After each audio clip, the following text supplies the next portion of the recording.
Let's talk further about the importance here, just positional, situational hitting. You hear this every time this time of year here, Ruben, particularly for the Phillies right now with 2 outs, 2 strikes. They're a team that just comes up big. And so the irony of this game is that for 162 games, teams don't care about situational hitting.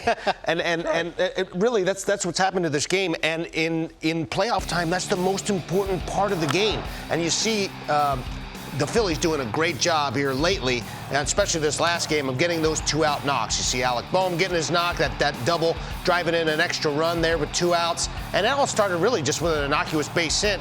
And for me, it's about making contact, making the important out. Sometimes if you want to pull the ball, man on second base, nobody out, pull the ball on the ground, try to move the runner, or pull the ball hard in the air. And I think that art is lost, and all of a sudden, managers want guys to situationally hit during the playoffs, and they haven't been doing it all year long. And I think it's something that's so important for guys to be doing it all year long and having that mindset. And the teams that do it, like the Cleveland Indians, can go very far, even though they may be less talented. Yeah, this is where analytics get me in a bind. Is I love all the information and taking it all in and finding the way that's going to implement into our game plan. But when it comes down to coaching how we swing and how we take at bats versus shift and get off your 3 best swings, there's no 2-strike approach. That doesn't work in the postseason, Ruben.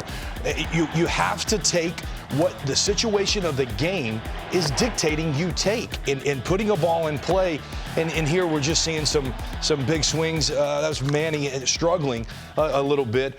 But the Phillies won last night with a 2-out, 2-strike approach. 3 of those runs were scored with 2 outs and getting base hits the other way. That has to happen in the postseason. It's the only way to win is to lengthen that lineup out, to battle when you get 2 strikes, make that starting pitcher work. You beat Joe Musgrove last night when he had 2 strikes against you. He was 1 pitch away in both of those innings to winning that game, 2-1. And when you think about it, even Schwarber's was a 2-strike hit. I mean, it was a 3-2 count, but he threw a little backdoor cutter and he whacked it. So, I mean, it's about your mindset, and really, for me, if you do that as an organization, and I think you do that consistently, I think it's one of those things that you can take advantage of some other clubs if you have that thought process. It's just not on a more daily basis. Yeah, that my problem was the 2-strike approach. I'm hearing from players, and they're going, no, I've got to get off my 3 best swings. No, I don't want to give up any power. I'm going to launch angle it and hit it through the shift. No, we need a base runner right here because we're down 1. You need to hit a ground ball this way because there's nobody standing I've had coaches. I've been with coaches who said, don't ever get off your A swing. Don't ever get off your A swing. And I thought to myself, this isn't how I play baseball. That's happening in the game, and the game's being played like that all year long in the regular season. Now, when it comes to postseason, you're seeing, some teams have trouble even putting the ball in play, and that's because of the lack of the 2-strike approach. Pete, for you of all the teams remaining, who do you think is the team that is the best at generating hits with 2 outs?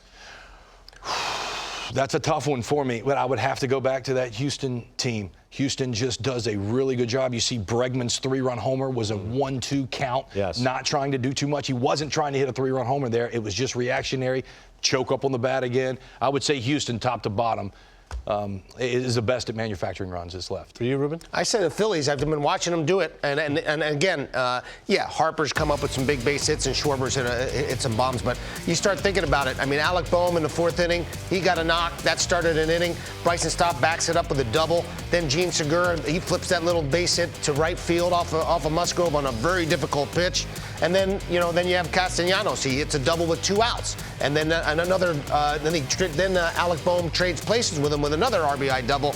I mean, anytime you can get 2-out or 2-strike hits, 2-out hits are backbreakers, man, for teams. If you can get 2-out RBIs in a playoff game, I mean, the pitcher feels like he takes a breather. I'm 2 outs now. Now I can make a pitch, and somebody hits a little bleeder and flips one in there. That crushes you as a pitcher, and it crushes you as a team because you think you're out of the inning, and yet there you go. They tack on another couple of runs. I kept thinking about that with regards to Severino. I'm like, that is a 1-2 pitch. If he makes one more straight, they get out of it. Instead, 3-run home run completely changes the complexion of the game. So it definitely can be a backbreaker.